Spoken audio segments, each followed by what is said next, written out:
Hi guys, welcome or welcome back to Alter Curated. Welcome back to my channel. Today we're going to be diving deep into the topic of manifestation because I feel like it's such a topic that only a certain archetype of people who believe in a certain school of thought or framework will like look into it or dive deep into it. So I want to make that manifestation technique accessible to everybody, even men, even people who feel like they don't fit the hippie archetype can explore this term and this topic in a way that is actually accessible to them language wise, and we're going to bridge the gap between science and pseudoscience and kind of look at it from a both spiritual and scientific understanding of the word. And I'm going to comprehensively cover all topics of where the ethical line should draw between being irresponsible and completely delusional off the rails and being kind of like an intuitive aligned place of co-creation with the universe. So let's dive into this topic, and I invite you, especially if you're a man, to really understand and get into your feminine wisdom and intuitive body and kind of try to understand and go into it with an open mind. Because if you go into it thinking that it's bullshit, it's gonna like the meaning of manifestation is that it's gonna confirm your beliefs.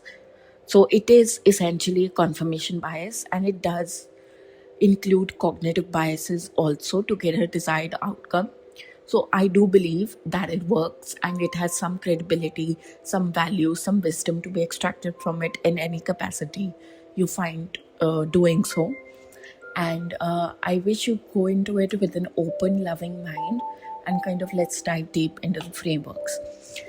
So I feel like manifestation is one of those words that divides people. For some, it feels empowering. For others, it feels irresponsible or delusional. And I honestly get both reactions because manifestation isn't about controlling reality with your thoughts. It's about how you relate to reality. It's about the frameworks you use through which you move through the world. And for me, manifestation is the slow transition of the invisible into the visible, belief into behavior, identity into experience. Spiritually, it feels like cooperation with life. Psychologically, it's alignment between what you believe is possible and how you actually move through the world. And maybe that's why manifestation shows up everywhere across cultures, religions, philosophies, different language, same meaning, prayer, intention, ritual, visualization. They're all ways of saying that meaning matters. Humans have always sensed that consciousness doesn't just observe reality, it actively participates in it. So, how do we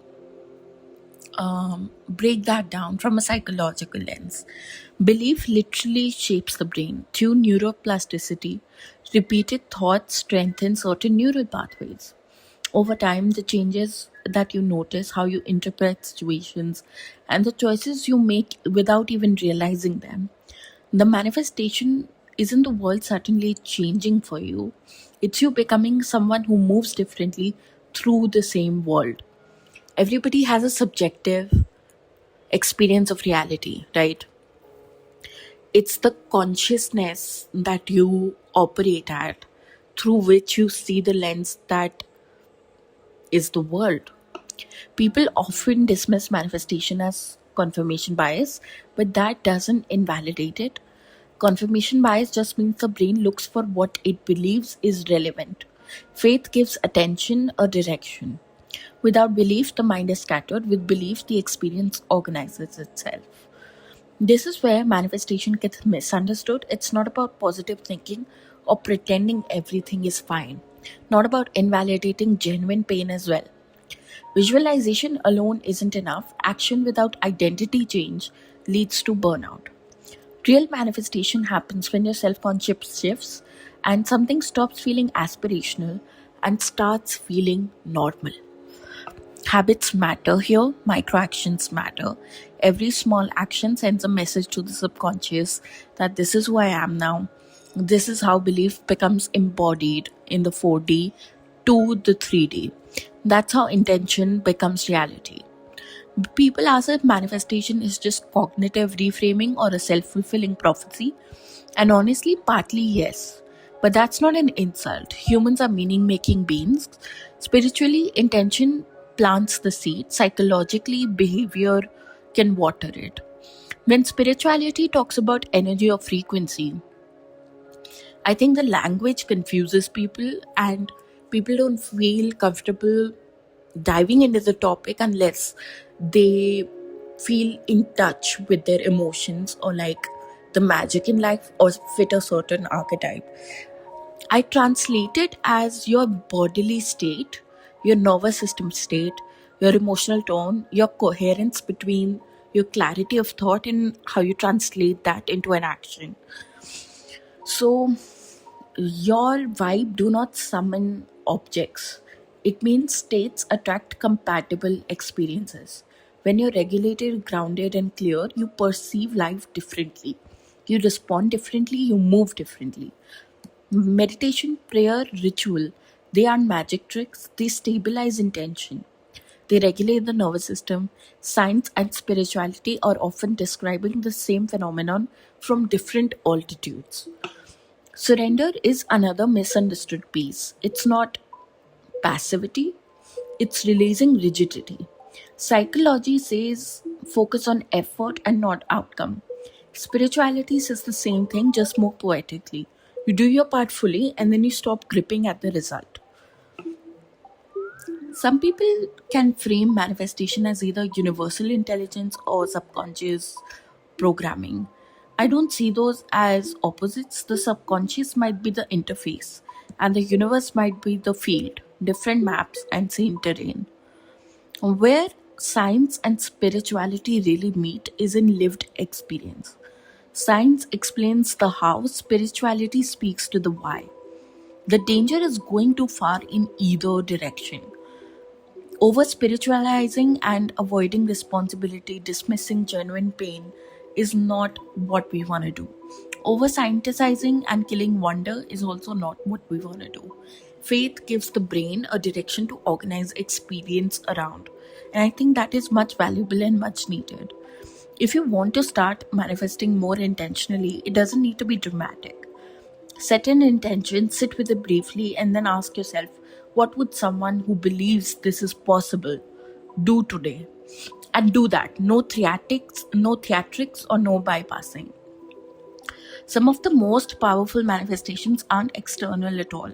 For me, the biggest ones were internal shifts, peace, self trust, discernment. And once that changed around me, once that discernment clicked into place, I became graceful in the way I moved through certain things. Psychologically, I know it was my nervous system repairing itself, and some people feel even confused with the word nervous system because they haven't explored that much or don't understand that side of things. But nervous system is essentially you not responding from fear. Nervous system dysregulation is like a trauma response. So, not responding from fear alone is your nervous system repairing. People worry about whether manifestation is universal, and like the mechanism of manifestation is universal. The expression isn't. Culture, belief systems, and context shape how it shows up. And when people say manifestation is just placebo or cognitive bias, I don't hear that as a dismissal. I hear it as validation of the practice. The placebo effect proves belief can change biology. That's actually extraordinary in like proving what the mechanism is and how the mechanism is shaping consciousness and biology. Manifestation only becomes toxic when it denies reality. Healthy manifestation includes grief, limits, and context and the limitations of the physical world. It doesn't erase hardship, it helps you metabolize it. And this matters ethically. Suffering is not a failure of manifestation. Failure is also not a failure of that mechanism showing up in your life. It is essentially trauma is not something someone attracted. Okay, responsibility begins after awareness, not before it. And how that matters ethically is because you are living in a world of duality. So we don't come to this human experience to escape the negative parts of life. We come to fully embody and experience them. That's what the human experience is, and that is completely normal. When manifestation doesn't work, it is feedback. Spiritually, it might be timing or redirection. It is information to fail. It is not betrayal to fail. Manifestation gets dismissed as too crazy, too insane, woo woo, while visualization in sports psychology is respected. Same tool with different branding works. Commercialization hasn't helped, depth gets diluted. But it's still there if you're going to go inward instead of viral. So maybe the future isn't about between choosing science and spirituality, maybe it's about unifying them. A kind of psycho spiritual technology. Because maybe manifestation was never about controlling life with your thoughts. Maybe it was about learning how to listen to it and co create with it.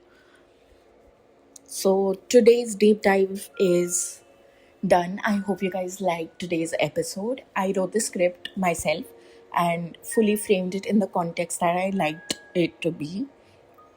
And let me know if you have any other thoughts and ideas about science and pseudoscience bridging the gap to create a valid state of consciousness, a relevant state of consciousness very much in trend today.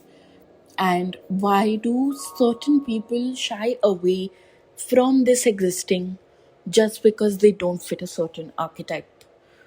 And I'd like to invite you to hold the fact that we come into this world, into this human experience, to escape both the good, to feel both the good and bad, not to escape it. So let's, with that knowing and understanding of things, consciously create our reality to manifest desired outcomes when the odds have always been against us, which is oppression, systemic injustices, and all the grief of the world and all the natural duality of the world, which both holds good and bad. Let us actually be on our team and consciously create outcomes. And since our belief in ourselves and our belief in life in the world of the people in it, since it rewires biology, let's use this tool with discernment and correctly and ethically and consciously, and let's intentionally manifest.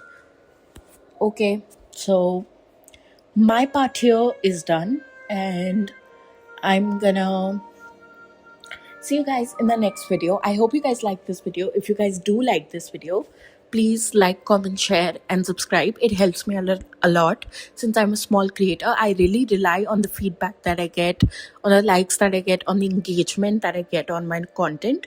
So I hope you guys enjoyed today's video, and I'm gonna see you guys later. Bye.